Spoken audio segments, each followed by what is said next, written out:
Gentlemen, it's good to see you. I know they call this 100 years rain, but man, we had have to never swim here today. I mean, you've never seen anything like this. But thankfully, the freeways are pretty much they're back open again. And rain's better than snow, right? Yeah, Is I it? guess so. I Is think it? so. It goes away quicker. Well, the snow would have turned into water and done the same thing, right? When it melted. Well, let's not look at the hypotheticals of which natural disaster I would rather have rain.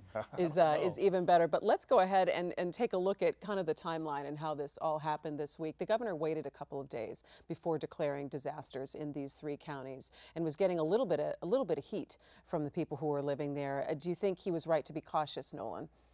Well, yeah, I mean, you've got to assess really what the damage was because, simply flooded freeways and some ruined cars doesn't necessarily make a disaster. I think you had to wait and assess the damage done to homes and to the infrastructure. I mean, that's not something you want to just jump out first day and say, gosh, it's a disaster. You've got to assess because, again, rain's different. You don't know what the true impact's going to be. But everyone looks at this, Stephen, and says, how much is this going to cost to clean up and to shore up? Where does that money come from? Well, I mean, it'll have to come, presumably, from the people responsible for the freeways, right? So that's state money for the most part, I think. There's some federal money that pays for those roads too, but the state highway funds, which are already really hurting. I mean, we don't have tons of money for that, and we couldn't get bills passed to get us more.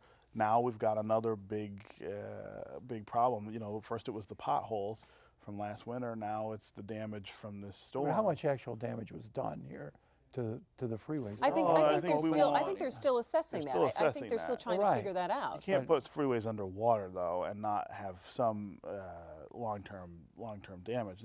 It won't be like the potholes. It won't be nearly as extensive and probably not as expensive to fix. But how do you tell? They were pretty much demolished before the rain came. I mean, by the potholes, by the conditions.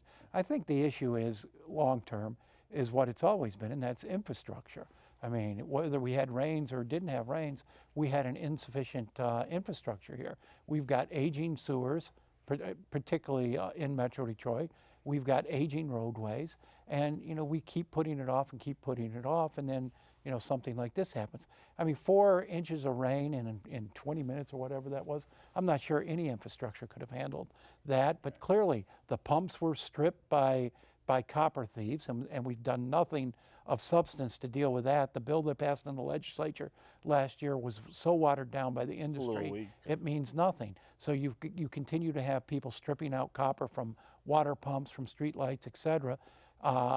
We haven't invested in fixing our sewers because that's underground, nobody can see them, and we put that worry off for another day, and we haven't invested in our roads. So these are all consequences of our lack of attention to our problems. So I think you can say that no system would have been able to withstand that amount of water because it was such a historic rainfall, but because of the patterns and the weather patterns that we've seen. I mean, the lodge floods every once in a while when we get like a hard rain. Right. So what do we look at down the road saying that we could be faced with more of this? We had a historic winter, and whereas we had massive problems then with the roads with potholes and now we have this rain. What does the area need to do? What does the state need to do? And then regionally, in terms of having that political conversation, where's the political will and the money to tackle that infrastructure? Well, it is about money. I mean, we don't spend enough. Either through taxes or through fees for things like water, which pays for our sewers, to take care of all this stuff. This is an aging city. Lots of cities around the country dealing with this have old wooden sewers in places like Baltimore that are having to be replaced too. They get sinkholes there all the time. The road just collapses into the sewer beneath it. This is a big deal problem nationwide, and we have a remarkable piece of it here because we've disinvested so badly. I think is a very tough sell. I mean, people have become so accustomed to reflexively opposing new taxes, new fees, because they don't think that's the way things get fixed, that it's almost impossible to bring it up without getting that backlash. And we saw that this spring with the road bills. Those were very sensible proposals. There were lots of sensible ideas put on the table. You couldn't get any of them done because lawmakers feared that they'd go home and have to run for re-election this fall, and voters would punish them. And rightfully so. I mean, voters are opposed to tax increases. Voters don't feel undertaxed. What they do feel is that the money they've already sent to their government isn't used very well. And I think that's a very legitimate concern that government's going to have to address, because there is no trust in government. When you every day pick up the newspaper and read stories of government waste and inefficiency, and then you go out and ask taxpayers, oh gosh, we need another billion. Well, but there's an ignorant strain to that too. There is waste. There's waste in anything. There's waste in the private sector too. Government's not got a monopoly. Find waste to the level you that. had in the Detroit Water and Sewage Department, But- and then you're asking people, oh gosh, now you've got to pay more because But we've here's the problem. wasted your billions Here's over the the problem. years. You cannot account for the disinvestment just with waste. Eliminate the waste, we still aren't paying enough to take care of these No, things. but that's why you have no trust in that this new money will be spent. So the lack of trust, which translates into dangerous and, in this case, Right. deadly infrastructure problems, is somehow justified because of but you can't sit here and put all the blame on taxpayers for blame not is on- wanting to kick in more money when they've seen so much waste. What I'm saying is 80% that of their they're overemployed by 80% in that water department, and you're telling also people not true, you've but, got you to. know, It has been true. that's been repeated over and over. It wasn't actually Okay, hang that on one number. second. It's Hang on. their audit that Nolan? shows Wasn't that? Nolan, I wasn't want to that step number? back. They I want to eliminated step a lot back, of that. gentlemen, and take this more to the state level, and bring back to something that you said, where people don't have trust in the way that their money is being spent at the state level when we're talking about roads and infrastructure. Sure. But I think that we saw through the spring and early summer that there was a groundswell of support of people across Michigan who would pay a little bit extra for fixes for their roads because of what they had just come out of in the wintertime and the condition of the roads. Will we see, because of this, I mean, catastrophic for many people, event, will we see a change of heart in saying, you know what, we do want to pay more for that infrastructure that we don't necessarily see I underground? think when you're talking about the infrastructure here, you're talking about the water and sewer, which is a huge mess. I mean, that department has not been well managed in a really long time.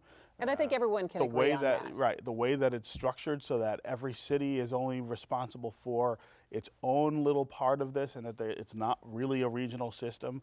That's part of the problem. The rates, the way the rates are set, things like that. We've got to rethink that whole thing. Now, is there an appetite for that? I don't know. You saw in the bankruptcy, we couldn't get to a space where all the counties could agree on a way to manage the system together and spread the responsibility and the liabilities across the region. That's what we've got to do. We've got to start thinking of these things as everybody's problem, as opposed to your problem or mine. Yeah, but you've got to fix the shortfalls first. You're talking about spreading the liabilities. One of the reasons the city of Detroit finally started cracking down on people who weren't paying the bills is to make this regional authority more palatable for suburban communities who didn't want to take on the responsibility of paying Detroit's unpaid water bills. You've got to fix that first before you're going to get any sort of and that's spreading a of step liabilities. in the right way to step in the right direction to get the uncollected portion of bills from DWSD collected, so that you can do that. But you also still have to sell people on the idea that this is a collective problem, that this is a collective system, that we are all affected by what happens in it, and everybody's rates are higher because of the way that we do it, and the system is in worse shape because we don't take care of it. You've got to convince people that it's going to be run well in the future. You're not going to have someone like Bobby Ferguson come in here and steal and conspire with the mayor to spend tens of millions. That destroys trust, and people aren't going to blindly reach in their pocketbooks and say, oh, well, I trust you'll fix that. Well, and there's You've also got to be show them it's been fixed. There also has to be some forward thinking about how we can set up this system, 10, 20 years down the line that adjusts for climate change, that adjusts for changing conditions and different. Right. I mean, you call this a 100-year event, but we also just had the worst winter on record just 4 months ago. I mean, whatever you want to say about whether climate change is real or whose fault it is, the truth is we are having more extreme weather events, not just in this region, but everywhere, and you've got to adjust for it. And the studies don't bear that out either, Steve. Sure they do. We're going to have an Absolutely eclipse they do. next Wait a month, second. Tinny Penny. The sky doesn't mean the world's ending. Oh, I mean, weather my gosh, happens. I can't believe but there you have just said been that. there have Weather been massive there have happens. been There have massive been variations There that they've always been able has to been. point No, there out. haven't. Why did we I mean, just have we said the worst record? The insurance industry says claims for catastrophic events no worse now than they've ever been. But the intensity and the frequency of unusual storms and weather events is increasing. I mean, for you to sit here When's the last time? We haven't had a major hurricane hit since Sandy. So it's not like we're Since getting. Sandy, that's what, 3 3 or years 4 ago? years ago. We're not That's getting not pounded that 3 and 4 long. times a year, Steve. All right. It's weather. Well, all right. Well, we're going to have to. We'll definitely be still talking about this in the next weeks to come. And good luck to many people who I know are still cleaning out their basements.